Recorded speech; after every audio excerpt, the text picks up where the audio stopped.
चलिए देखिए, product of vectors, ठीक है ना।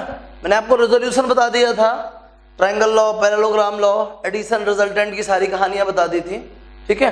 अब बताना क्या था, प्रोडक्ट ऑफ वेक्टर्स। क्या बताना था, प्रोडक्ट ऑफ वेक्टर्स। बात समझिएगा, हमारे पास दो टाइप की क्वांटिटी होती है, पहली क्या, स्केलर, और दूसरी क्या, वेक्टर। बात को आराम से समझिए, दो टाइप की क्वांटिटीज हैं, स्केलर और क्या, वेक्टर। समझना, स्केलर की तो चलो ठीक है, हो गई बात, बहुत हो गई। अपन कहां आ चुके हैं, वेक्टर में। हमने दो वेक्टर्स को ऐड किया, ठीक है ना। दो वेक्टर्स को ऐड किया, हमको एक नया वेक्टर मिला। दो वेक्टर्स को हमने सब्ट्रैक्ट किया, हमको एक नया वेक्टर मिला, ठीक है। इसको एस बोल देते हैं, चलो ठीक है। अब हमने दो वेक्टर्स को मल्टीप्लाई किया। पहले हमारा कुछ अलग से ये नहीं था कि डॉट क्रॉस, ऐसा कुछ भी नहीं था, बस दो वेक्टर्स को हमने मल्टीप्लाई करा। जब हमने दो वेक्टर्स को मल्टीप्लाई करा तो बड़ी मुसीबत सामने आई यार। कई बार हमको क्वांटिटी स्केलर मिली और कई बार वेक्टर मिली। बात को समझो, मैंने फोर्स को उठाया, फोर्स एक वेक्टर है, और मैंने डिस्प्लेसमेंट उठाया और दोनों को मल्टीप्लाई किया, ये दोनों वेक्टर हैं, और मुझे रिजल्ट क्या मिला, वर्क डन। ये क्या है भाई, ये स्केलर है। पहले क्वांटिटीज आई, बाद में ऑपरेशंस आए। मतलब हमको ये बहुत पहले से मालूम था कि work done does not depends upon direction. मतलब हमको ये बात क्लियर थी कि वर्क डन स्केलर क्वांटिटी है, समझ रहे हैं ना। बाद में हमने उसको स्केलर प्रोडक्ट से रिलेट किया, लेकिन हमको ये बात पहले से मालूम थी कि वर्क डन स्केलर। पहले क्वांटिटीज आती हैं, तब जाके ऑपरेशन आता है। पहले पैसे आए होंगे, तब लोगों ने काउंटिंग शुरू करी होगी। बिना पैसे कौन काउंट करना सीख गया, है ना, समझिएगा। तो पहले क्या आती, क्वांटिटीज आती, बाद में ऑपरेशंस आते हैं। तो हमें पहले से मालूम था वर्क डन स्केलर है, ठीक है। हमने फोर्स और डिस्प्लेसमेंट को मल्टीप्लाई करा और क्या मिल गया हमको, वर्क डन मिल गया, जो कि स्केलर क्वांटिटी है। वहीं पे हमने फोर्स को परपेंडिकुलर डिस्प्लेसमेंट के साथ मल्टीप्लाई किया। इसके साथ मल्टीप्लाई किया परपेंडिकुलर डिस्प्लेसमेंट के साथ, तो हमको क्या मिला, टॉर्क मिला। और टॉर्क कैसी क्वांटिटी है, वेक्टर क्वांटिटी है। बड़ा कंफ्यूजन क्रिएट हुआ यार। हम दो वेक्टर्स क्वांटिटीज का प्रोडक्ट करने गए, हमने एक बार इनका प्रोडक्ट किया, हो सकता है मैंने दोनों बार ना डॉट ही किया हो। अभी ना पहले अपन जब स्केलर पढ़ते थे तो डॉट और क्रॉस को अलग अलग नहीं समझते थे। कहीं अगर 3 into 2 लिखा है ना, दैट इज 6, और 3 into 2 लिखा है ना, दैट इज 6। हम स्केलर के मामले में डॉट और क्रॉस को अलग अलग चश्मे से नहीं देखते थे। हमारे लिए दोनों का मतलब क्या था, मल्टीप्लीकेशन ही था। दोनों का मतलब क्या था, मल्टीप्लीकेशन। वेक्टर आने के बाद भी हमारा जो कंसेप्ट है वो इस तरीके से अलग अलग नहीं हुआ था, लेकिन फिर हमारा कंसंट्रेशन हमारे रिजल्ट्स पे आया। मैंने इधर पे दो वेक्टर लिए, एक फोर्स, दूसरा क्या, डिस्प्लेसमेंट, और दोनों का मल्टीप्लीकेशन किया। रिजल्ट क्या आया, वर्क डन आया, और ये स्केलर होता है। हम लोगों ने अपना माइंडसेट कर लिया कि जब दो वेक्टर्स का मल्टीप्लीकेशन होता है तो स्केलर आता है।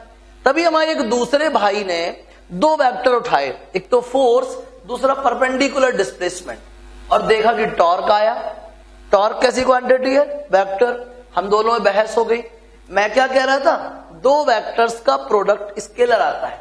वो छोटा भाई क्या कह रहा था, दो वेक्टर्स का प्रोडक्ट वेक्टर आता है। तो यार अब कोई ना कोई तो तीसरी साइड अपन को निकालनी पड़ेगी, है ना। कोई ना कोई बीच का रास्ता निकालना पड़ेगा। जब हम इस बात पे झगड़ रहे हैं कि दो वेक्टर्स का प्रोडक्ट स्केलर आता है, दूसरा कह रहा है विथ एविडेंसेस, और वो क्या कह रहा है, दो वेक्टर्स का प्रोडक्ट क्या होता है, वेक्टर। तो हम दोनों को बीच का रास्ता निकालना होगा कि आखिर हम क्या बोले कि दो वेक्टर्स का प्रोडक्ट स्केलर होता है या फिर दो वेक्टर्स का प्रोडक्ट वेक्टर होता है। बोले कोई बात नहीं, दो वेक्टर्स का प्रोडक्ट जिस समय स्केलर देगा, दो वेक्टर्स का प्रोडक्ट जिस समय क्या देगा, स्केलर देगा, तो उस प्रोडक्ट का नाम क्या रखवा देंगे अपन, स्केलर प्रोडक्ट। क्या नाम रखवा देंगे, स्केलर प्रोडक्ट। बोले अच्छा। बोले जब कोई दो वेक्टर्स का प्रोडक्ट क्या देगा, वेक्टर देगा, तो उसका नाम क्या रखवा देंगे, वेक्टर प्रोडक्ट। चलो एक बात तो क्लियर हुई कि अगर दो वेक्टर्स का प्रोडक्ट क्या आता है, स्केलर, इसका मतलब उनके बीच में कौन सा प्रोडक्ट है, स्केलर प्रोडक्ट है। कौन सा प्रोडक्ट है, स्केलर प्रोडक्ट है। अगर दो वेक्टर्स का प्रोडक्ट वेक्टर आता है इसका मतलब उनके बीच में कौन सा प्रोडक्ट है, वेक्टर प्रोडक्ट। चलो ये चीज तो क्लियर हो गई कि अगर दो वेक्टर्स का प्रोडक्ट स्केलर आता है, it means the product is known as का स्केलर प्रोडक्ट। अगर दो वेक्टर्स का प्रोडक्ट वेक्टर आता है, इसका मतलब product is known as vector product. ये भी बात ठीक थी। पहचानोगे कैसे, लेकिन कौन सा वाला स्केलर प्रोडक्ट है, कौन सा वाला वेक्टर प्रोडक्ट है, उसका एक अपने पास क्या होना चाहिए, पिक्चर होना चाहिए, एक है ना, एक पिक्टोरियल रिप्रेजेंटेशन होना चाहिए।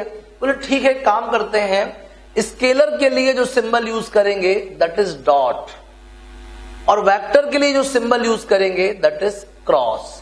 आप ध्यान से देखिए, इधर मैंने दोनों वेक्टर्स के बीच में क्या यूज किया है, डॉट। डॉट मतलब स्केलर प्रोडक्ट, डॉट मतलब स्केलर प्रोडक्ट। ये कब यूज होगा, जब दो वेक्टर्स का प्रोडक्ट क्या आ रहा हो, स्केलर आ रहा हो। दो वेक्टर्स का प्रोडक्ट क्या आ रहा हो, स्केलर। यहां पे मैंने क्रॉस यूज किया है, क्रॉस मतलब वेक्टर प्रोडक्ट, क्रॉस मतलब वेक्टर प्रोडक्ट। इसकी क्या कहानी है, जब दो वेक्टर्स का प्रोडक्ट क्या आ रहा हो, वेक्टर आ रहा हो। समझ में आ गया। तो इस तरीके से दो वेक्टर्स के बीच में कितने टाइप के प्रोडक्ट होते हैं, दो टाइप के प्रोडक्ट होते हैं। पहला स्केलर प्रोडक्ट और दूसरा क्या, वेक्टर प्रोडक्ट। पहला डॉट प्रोडक्ट और दूसरा क्या, क्रॉस प्रोडक्ट। समझ आ रहा है, पहला क्या डॉट प्रोडक्ट और दूसरा क्या क्रॉस प्रोडक्ट। तो दो वेक्टर्स के बीच में जो प्रोडक्ट होता है, ठीक है ना, दो वेक्टर्स के बीच का जो प्रोडक्ट होता है वो स्केलर प्रोडक्ट कहलाता है या फिर वेक्टर प्रोडक्ट कहलाता है। कौन सा वाला स्केलर, कौन सा वाला वेक्टर। अगर दो वेक्टर्स का प्रोडक्ट स्केलर है, अगर दो वेक्टर्स का प्रोडक्ट स्केलर है, इसका मतलब है उन दोनों वेक्टर्स के बीच में कौन सा प्रोडक्ट है, स्केलर प्रोडक्ट है या फिर डॉट प्रोडक्ट है। समझ आया। अगर दो वेक्टर्स का प्रोडक्ट ऐसा किया जाए कि उनका रिजल्ट क्या है, वेक्टर आए। अगर दो वेक्टर्स के प्रोडक्ट का रिजल्ट क्या आता है, वेक्टर आता है, इसका मतलब है उन दोनों वेक्टर्स के बीच में कौन सा प्रोडक्ट है, वेक्टर प्रोडक्ट है। कौन सा प्रोडक्ट है, वेक्टर प्रोडक्ट है। आया समझ में, कौन सा प्रोडक्ट है, वेक्टर। और वेक्टर प्रोडक्ट का दूसरा नाम क्या है, क्रॉस प्रोडक्ट। क्या नाम है, क्रॉस प्रोडक्ट। आगे बात समझ में, वेक्टर प्रोडक्ट का दूसरा नाम क्या है, क्रॉस प्रोडक्ट है। चलिए बात करते हैं। अब हमारे पास अलग अलग आ गया कि स्केलर प्रोडक्ट क्या होता है और वेक्टर प्रोडक्ट क्या होता है, ठीक है ना। अब हम बात कर रहे हैं स्केलर प्रोडक्ट की, ठीक है। चलिए समझिएगा, ध्यान दीजिए। अपन पढ़ने जा रहे हैं स्केलर और डॉट प्रोडक्ट। समझिएगा बात को, स्केलर और डॉट प्रोडक्ट समझिए। बहुत ही सिंपल बातें हैं, थोड़ा ध्यान रखने वाली चीजें हैं। बुक रीडिंग को कंसंट्रेट करिए। सभी के पास एनसीईआरटी भेज दिया गया है, घबराने की जरूरत नहीं है। आप एनसीईआरटी को रीड करिए, एटलीस्ट 4 पेज एक दिन में रीड करिए। उसके बाद लेक्चर्स देखिए। दोनों को देखने के बाद अगर आपको कुछ भी कंट्रडिक्शन पैदा होता है, कुछ भी ऐसा कंफ्यूजन क्रिएट होता है, तुरंत मैसेज करिए, कॉल करिए। आप 11th क्लास में है, बहुत ही सीरियस और सेंसिटिव क्लास होती है, ठीक है ना। अपन 10th से आए हुए होते हैं, थोड़ा सा क्या दिक्कत हो जाती है। आप बिल्कुल हमसे निश्चिंत रहें, आप बिल्कुल भी संकोच न करें। आपको पढ़ने के बाद ऐसा घटिया सा भी वर्ड अगर ऐसा कुछ आता है, छोटे से छोटा वर्ड भी आता है जो आपको प्रॉब्लम क्रिएट कर रहा है, आप मैसेज कर दीजिए। कोई बात ऐसी ओपन नहीं होगी, मैं किसी से कुछ नहीं कहूंगा, आपकी प्रॉब्लम को सॉल्व करूंगा सिर्फ और सिर्फ, ठीक है ना। किसी भी सिचुएशन में हम लोग 11th वालों के साथ हमेशा ऐसा ही बिहेव करते हैं। आपको जितनी भी प्रॉब्लम होगी ना, हर प्रॉब्लम में सॉल्व करूंगा। बस आप पूछिए, प्लीज बुक रीड करिए और फिर पूछिए, है ना, प्लीज। देखिएगा, अब हम बताने जा रहे हैं आपको स्केलर या फिर डॉट प्रोडक्ट, ठीक है ना। स्केलर प्रोडक्ट का मतलब क्या हुआ, जब दो वेक्टर्स का प्रोडक्ट स्केलर आता है, जब दो वेक्टर्स का प्रोडक्ट स्केलर आता है तो उन वेक्टर्स के बीच में होने वाले प्रोडक्ट को क्या बोलते हैं अपन, स्केलर या फिर डॉट प्रोडक्ट बोलते हैं। क्या बोलते हैं, स्केलर या फिर डॉट प्रोडक्ट। समझ रहे हैं बात को। मान लीजिए हमारे पास दो वेक्टर है, एक ए है और दूसरा बी है। बात को समझिएगा, ये हमारे पास ए हो गया और ये हमारे पास बी हो गया, और दोनों के बीच का एंगल कितना है, थीटा। आपको मैंने रेजोल्यूशन पढ़ाया है, बात को समझिएगा। अगर ये ए है और ये इसके साथ थीटा बनाता है तो ऑब्वियसली ये क्या हो जाएगा, इसका हॉरिजॉन्टल कंपोनेंट, और ये क्या हो जाएगा, इसका वर्टिकल कंपोनेंट। अगर ये बी वेक्टर है कोई और ये इसके साथ थीटा बनाता है तो ये इसका क्या हो जाएगा, हॉरिजॉन्टल कंपोनेंट, और ये क्या हो जाएगा, वर्टिकल कंपोनेंट। समझ रहे हैं कि नहीं समझ रहे हैं। ये किसका वर्टिकल, ए का वर्टिकल, ये किसका वर्टिकल, बी का वर्टिकल। ये किसका हॉरिजॉन्टल, बी का हॉरिजॉन्टल, ये किसका हॉरिजॉन्टल, ए का हॉरिजॉन्टल। समझ में आया? चलो बहुत कंफ्यूज नहीं होते, वापस से ध्यान देते हैं। वर्टिकल की तो बात ही नहीं करूं। ये वेक्टर ए है और ये वेक्टर बी है। अगर ए बी के साथ थीटा एंगल बनाता है तो बी क्या कहलाएगा, ए का हॉरिजॉन्टल कंपोनेंट। और हॉरिजॉन्टल कंपोनेंट की वैल्यू क्या होती है भैया, ए कॉस थीटा। अगर बी ए के साथ थीटा एंगल पे इंक्लाइंड है तो ये क्या बन जाएगा, बी का हॉरिजॉन्टल कंपोनेंट, मतलब कि बी कॉस थीटा। बात को समझ रहे हैं कि नहीं समझ रहे हैं? अगर कोई ए इस हॉरिजॉन्टल लाइन के साथ थीटा एंगल बनाता है तो ये क्या कहलाएगा, इसका हॉरिजॉन्टल कंपोनेंट। बताया चल मैंने आपको, एक ये हो जाएगा, एक ऊपर की तरफ हो जाएगा। अगर ऐसा मान लें कि ए बी के साथ थीटा एंगल बनाता है तो ये क्या बन जाएगा, इसका हॉरिजॉन्टल कंपोनेंट। मैंने लिख दिया। तो अगर आपसे कोई कहे ए और बी का प्रोडक्ट क्या होगा, तो प्रोडक्ट का मतलब है सेम डायरेक्शन में क्या क्या रिस्पॉन्सेज हैं। तो ए की डायरेक्शन में बी का क्या रिस्पॉन्स है, बी कॉस थीटा, तो क्या बन जाएगा, ए इंटू बी कॉस थीटा। या फिर बी की डायरेक्शन में ए का क्या रिस्पॉन्स है, ए कॉस थीटा, तो क्या बन जाएगा, बी इंटू ए कॉस थीटा।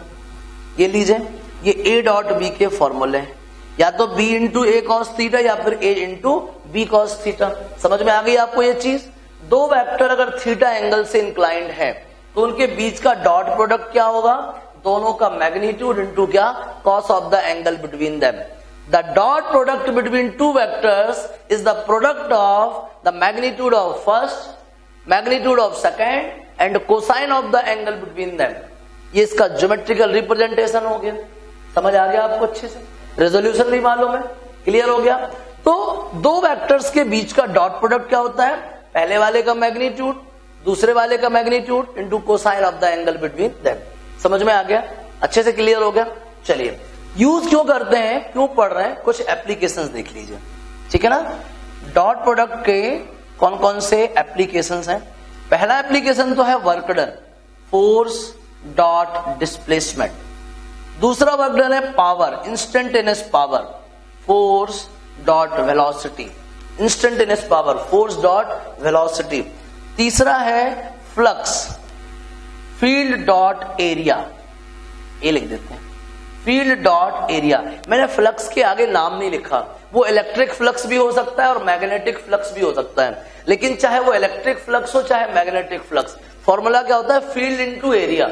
अगर इलेक्ट्रिक फ्लक्स है तो इलेक्ट्रिक फील्ड इनटू एरिया, अगर मैग्नेटिक फ्लक्स है तो मैग्नेटिक फील्ड इनटू एरिया। आपको बता दूं मैं, एरिया वेक्टर क्वांटिटी है, पहले बता चुका हूं। अगर क्लोज्ड सरफेस है तो एरिया की डायरेक्शन हमेशा रेडियली आउटवर्ड द सरफेस होगी, लेकिन अगर ओपन सरफेस है तो एरिया की डायरेक्शन परपेंडिकुलर अपवर्ड या परपेंडिकुलर डाउनवर्ड होती है। समझ में आ गया? तो ये हो गए एप्लीकेशन। चलो और बात करते हैं, कुछ कंडीशंस पढ़ रहे हैं अपन।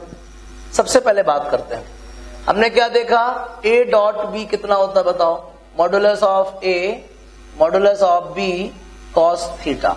ठीक है, अगर ए और बी पैरेलल है, इफ दे आर पैरेलल, आप सब जानते हो अगर दो वेक्टर पैरेलल हैं इसका मतलब उनके बीच में means theta equal to 0 degree. अगर वो पैरेलल है तो थीटा की वैल्यू क्या होगी, 0 डिग्री होगी। चलो आ जाओ वैल्यू पुट कर लेते हैं, A dot B equal modulus of A modulus of B cos of 0। और आप तो जानते हैं कॉस 0 की वैल्यू क्या होती है, क्या होती है भैया कॉस 0 की वैल्यू, कॉस 0 की वैल्यू होती है 1। ये यार मैक्सिमम रिजल्ट क्या है, ये मैक्सिमम। तो ए डॉट बी की वैल्यू मैक्सिमम कब होती है, जब थीटा की वैल्यू 0 डिग्री हो, या फिर जब वेक्टर्स कैसे हो, पैरेलल हो। जब वेक्टर्स पैरेलल होंगे तो ए डॉट बी क्या होता है, A B modulus A modulus B. समझिए, if they are perpendicular, if they are perpendicular, बात को आराम में समझिएगा। परपेंडिकुलर है मतलब क्या हुआ इसका, थीटा का वैल्यू 90 डिग्री, तो A dot B modulus A modulus B cos 90। सब कोई जानता है कॉस 90 का वैल्यू कितना होता है, 0। सब कुछ मल्टीप्लाई जाएगा 0। क्या समझे आप, अगर दो वेक्टर्स परपेंडिकुलर हैं तो उनका डॉट प्रोडक्ट क्या होगा? 0। अगर आपको दो वेक्टर्स की परपेंडिकुलरिटी चेक करनी है तो क्या करोगे? आप उनका डॉट प्रोडक्ट करोगे। अगर डॉट प्रोडक्ट 0 आता है इसका मतलब वो क्या है? परपेंडिकुलर है। अगर दो वेक्टर्स का डॉट प्रोडक्ट क्या आता है? 0, इसका मीनिंग क्या हुआ? वो कैसे हैं? परपेंडिकुलर है। या अगर आपको दो वेक्टर्स का डॉट प्रोडक्ट गिवन है, अगर वो 0 है तो वो कैसे होंगे? परपेंडिकुलर। अगर वो परपेंडिकुलर है तो उनका डॉट प्रोडक्ट क्या होगा? 0 होगा। चलिए अगली बात करते हैं। इफ दे आर अपोजिट और एंटी पैरेलल, अपोजिट या फिर क्या? Anti parallel. बात को समझिएगा, ज्यादा स्पेलिंग पे ध्यान न देना। अपोजिट या फिर क्या? Anti parallel. तो थीटा की वैल्यू क्या होगी? 180 डिग्री। तो ए डॉट बी क्या होगा भाई? Modulus A modulus B cos 180। और कॉस 180 कितना होता है? -1। तो कितना आएगा? -a -b। मिनिमम आएगा। कितना आएगा? मिनिमम। अगर वो वेक्टर पैरेलल है तो मैक्सिमम, अगर परपेंडिकुलर है तो 0 और अपोजिट है तो क्या? मिनिमम। समझ में आ रहा? बढ़िया से। चलो आगे बात करते हैं। छापो जल्दी इसको, स्पीड से छापो, फिर आगे बात करते हैं। छापो छापो। चलो देखो, स्क्रीन रोक के भी आप छाप सकते हैं बढ़िया अच्छे से, है ना? एकदम बिल्कुल मजे से, कोई दिक्कत नहीं है, आराम से पढ़ो। देखो ध्यान से। अब इसके बाद नई कहानी, ए डॉट ए, एक वेक्टर का उसी वेक्टर के साथ डॉट प्रोडक्ट क्या आएगा? फॉर्मूला मॉडुलस ए। अब देखो वही का वही वेक्टर है, ए फिर ए, दोनों के बीच में कितना एंगल होगा? 0 डिग्री। भाई सेम वेक्टर है ना, पैरेलल ही माने जाएंगे। 0 डिग्री। तो मॉडुलस ए कितना? ए। मॉडुलस ए कितना? ए। ठीक है, मॉडुलस ए मतलब ए इंटू ए। कॉस 0 का वैल्यू कितना? 1। चलिए देखिए, तो बताइए ए डॉट ए कितना आएगा? बोलो, ए स्क्वायर। मतलब अगर आपको ए का स्क्वायर चाहिए और वेक्टर ए गिवन है तो आप क्या करोगे? उसी के साथ डॉट कर दोगे। कई बार अपन को स्क्वायर चाहिए होता है ना, तो कुछ लोग लिख देते हैं स्क्वायरिंग ऑन बोथ साइड। ये स्केलर थोड़ी ना है, ये वेक्टर है, इसमें स्क्वायरिंग नहीं चलेगी। अगर आपको ए का स्क्वायर चाहिए तो ए का ए के साथ डॉट प्रोडक्ट करना पड़ेगा। क्या करना पड़ेगा? Dot product. समझ रहे हैं ना बात को? छठी कंडीशन समझो। मान लो मैं कर रहा हूं आई डॉट आई, समझना आप, आई डॉट आई। आई का मैग्नीट्यूड और कॉस 0। क्यों? आई मतलब क्या? Unit vector along X axis. दूसरे वाले आई का मतलब क्या? Unit vector along X axis. और दोनों एक्स एक्सिस कैसी होंगी? पैरेलल। तो थीटा की वैल्यू क्या होगी? 0। समझो। तो आई डॉट आई कितना आएगा? देखो ये तो यूनिट वेक्टर है, यूनिट वेक्टर का मैग्नीट्यूड कितना होता है? 1। ये भी यूनिट वेक्टर है, इसका मैग्नीट्यूड क्या होगा? 1। और कॉस 0 का वैल्यू क्या होता है? 1। फाइनली आ गया 1। जब आई डॉट आई 1 है तो जे डॉट जे भी क्या होगा? 1। और के डॉट के भी क्या होगा? 1। समझ में आ गया? आई डॉट आई कितना? 1, जे डॉट जे कितना? 1, और के डॉट के कितना? 1। चलो आगे बात करते हैं। हम कर रहे हैं आई डॉट जे की। आई मतलब क्या? Unit vector along X axis. और जे मतलब क्या? Unit vector along Y axis. चलिए, modulus of I cap modulus of J cap cos क्या आएगा? एंगल। आई कैप किसको रिप्रेजेंट करता है? एक्स एक्सिस को। जे कैप किसको रिप्रेजेंट करता है? वाई एक्सिस को। और एक्स एक्सिस और वाई एक्सिस के बीच में कितना एंगल होता है? 90 degree. Coordinate axes are rectangular. हर एक्सिस बाकी की दो एक्सिस पे परपेंडिकुलर होती है। मतलब एक्स वाई के, वाई जेड के, जेड एक्स के, जेड वाई के, है ना? तो हर दो एक्सिस आपस में परपेंडिकुलर होती हैं। चलो, तो cos 90 और cos 90 की वैल्यू तो 0, 0 का मल्टीप्लीकेशन किसी से भी होगा 0। तो आई डॉट जे 0 है तो जे डॉट के भी क्या होगा भैया? ये भी 0 होगा। और के डॉट आई भी क्या होगा? ये भी 0 होगा। आ गया समझ में? तो क्या मालूम चल गया आपको? दो वेक्टर्स का डॉट प्रोडक्ट का फॉर्मूला ये, और डॉट प्रोडक्ट का रिजल्ट क्या आता है? स्केलर। भाई डॉट प्रोडक्ट का दूसरा नाम क्या है? Scalar product. डॉट प्रोडक्ट का दूसरा नाम क्या है? Scalar product. डॉट प्रोडक्ट को क्या बोलते हैं अपन? स्केलर प्रोडक्ट बोलते हैं। क्या बोलते हैं? Scalar product. क्या बोलते हैं? Scalar product. मतलब इसका जो रिजल्ट आएगा वो कैसा आएगा? स्केलर। मतलब वर्क डन की कोई यूनिट नहीं होगी, डायरेक्शन नहीं होगी, पावर की कोई डायरेक्शन नहीं होगी, फ्लक्स की कोई डायरेक्शन नहीं होगी। मतलब स्केलर प्रोडक्ट का जो रिजल्ट आता है वो स्केलर आता है, इसीलिए तो प्रोडक्ट का नाम स्केलर है। समझ आ गया? चलो देखो, आई डॉट जे कितना? 0, जे डॉट के कितना? 0, के डॉट आई कितना? 0। समझ में आ गया ये? और आई डॉट आई कितना? 1। अब ये मल्टीप्लीकेशन में काम आएगा। समझ आ गई? छापो जल्दी स्पीड से, छापो। किसी वेक्टर का स्क्वायर करना हो ना तो उसी से डॉट प्रोडक्ट करना पड़ेगा। क्या करना पड़ेगा? Dot product. समझ आ गया?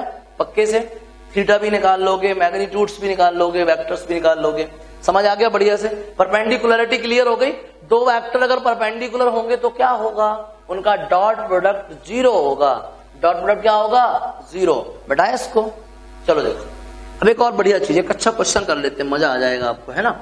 चलो जल्दी से देखो स्पीड के साथ। और फिर मैं आपको ना सीट भेज रहा हूं डॉट प्रोडक्ट की। मुझे पता है मैंने सिर्फ इंट्रो पढ़ाया है, लेकिन आप इतना ज्यादा जुझारू हो कि मैं सीट भेजूंगा और सब लोग कर लोगे, और करके मुझे भेजना भी है।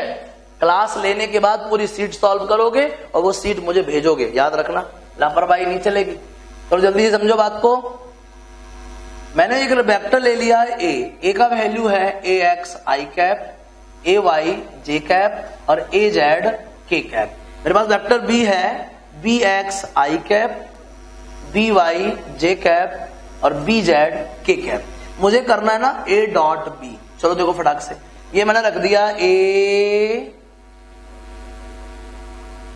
Dot B.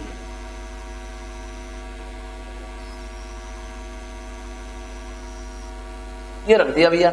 अब देखिए पहले ना अपन मल्टीप्लाई तो जानते ही ना, इसका मल्टीप्लाई इससे होगा। देखो ए एक्स बी एक्स और क्या होगा I dot I. I dot I की वैल्यू कितनी होती है? 1। ठीक है, इसका मल्टीप्लाई इससे भी होगा।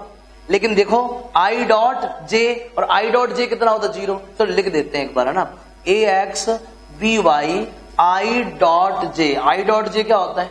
0। A X B Z I dot K, I dot K क्या होता है? 0। ए वाई बी एक्स, ठीक है, जे डॉट आई कितना होता है? 0। A Y B Y, J dot J क्या होता है? 1। A Y B Z, J dot K क्या होता है? 0। A Z B X, A Z B X, K dot I क्या होता है? 0। A Z B Y, A Z B Y, K dot J क्या होता है? 0। A Z B Z, K dot K क्या होता है? 1। अब देखो 0 वाले सारे खत्म कर दो, क्या बच रहा है बोलो? ए X B X, A Y B Y, A Z B Z. क्या समझ लिया आपने भैया? जब दो वेक्टर्स का डॉट प्रोडक्ट होता है ना तो सिर्फ करस्पॉन्डिंग एलिमेंट्स ही बचते हैं, बाकी तो कैंसिल हो जाते हैं, 0 हो जाते हैं। मतलब अगर आप इन दो वेक्टर्स का डॉट प्रोडक्ट कर रहे हो तो क्या बच रहा है बोलो? आई आई वाले, जे जे वाले, के वाले। देख लिया आपने? ए एक्स बी एक्स मतलब आई डॉट आई वाला, ए वाई बी वाई मतलब जे डॉट जे वाला, ए जेड बी जेड मतलब के डॉट के वाला। बाकी सब खत्म हो गया ना। तो जब भी आप दो वेक्टर्स का डॉट प्रोडक्ट करेंगे तो क्या करोगे? आई वाले को आई वाले से मल्टीप्लाई करना, प्लस जे वाले को जे वाले से मल्टीप्लाई करना, प्लस के वाले को के वाले से। देख लो ना आप सामने, मैंने आपके सामने प्रोडक्ट करा, सब कुछ कैंसिल हो गया, ये बच रहा है। जब मैंने ए और बी का डॉट प्रोडक्ट किया, एक्स वाला बच गया, वाई वाला, जेड वाला। तो जब दो वेक्टर्स का डॉट प्रोडक्ट होगा तो क्या याद रखना है? सिर्फ आई वाले को आई वाले से मल्टीप्लाई करना है, जे वाले को जे वाले से मल्टीप्लाई करना है और के वाले को के वाले से। खत्म। समझ में आ गया? बन जाएगा डॉट प्रोडक्ट। बोलो जल्दी से, कर दूंगे जल्दी से। तो अच्छा सा क्वेश्चन, ए इक्वल 2i माइनस जे और b equal i plus 2j। लो यार, a डॉट b क्या होगा? i वाला का i वाले से 2 इंटू 1 प्लस 2 इंटू माइनस 1। लो 2 माइनस 2 कितना आ गया? 0। अरे डॉट प्रोडक्ट 0 है, इसका मतलब क्या हुआ? ये वेक्टर एक दूसरे के परपेंडिकुलर है। लो समझ में आया? डॉट प्रोडक्ट आई वाले का आई वाले से, जे वाले का जे वाले से। बस 2 1 जा 2, माइनस 1 इंटू 2 कितना आएगा? माइनस 2। कैंसिल भी हो गए, 0 आ गए। डॉट प्रोडक्ट 0 है, इसका मतलब क्या हुआ? वेक्टर्स परपेंडिकुलर हैं। डॉट प्रोडक्ट 0 है, इसका मतलब क्या हुआ? वेक्टर्स परपेंडिकुलर है। दो चीजें मिल गई, एक तो मल्टीप्लाई भी सीख गए, दूसरा परपेंडिकुलरिटी भी मिल गई। आया समझ में? चलो मैं आपको बहुत सारे क्वेश्चन भेज रहा हूं सीट से, आप बढ़िया सॉल्व करिए, सारे सॉल्व करिए और हमको सेंड करिए, व्हाट्सएप करिए। एक भी डाउट आ जाए तुरंत कॉल, डाउट तुरंत पूछा करो ताकि मैं नेक्स्ट क्लास में उसको बढ़िया से डिस्कस कर लूं, मजा आ जाए, एकदम रिदम में चलने का मजा अलग है। ठीक है, छाप लो बढ़िया इसको और डॉट प्रोडक्ट बुक से भी रीड कर लेना। ठीक है, चलिए, थैंक यू।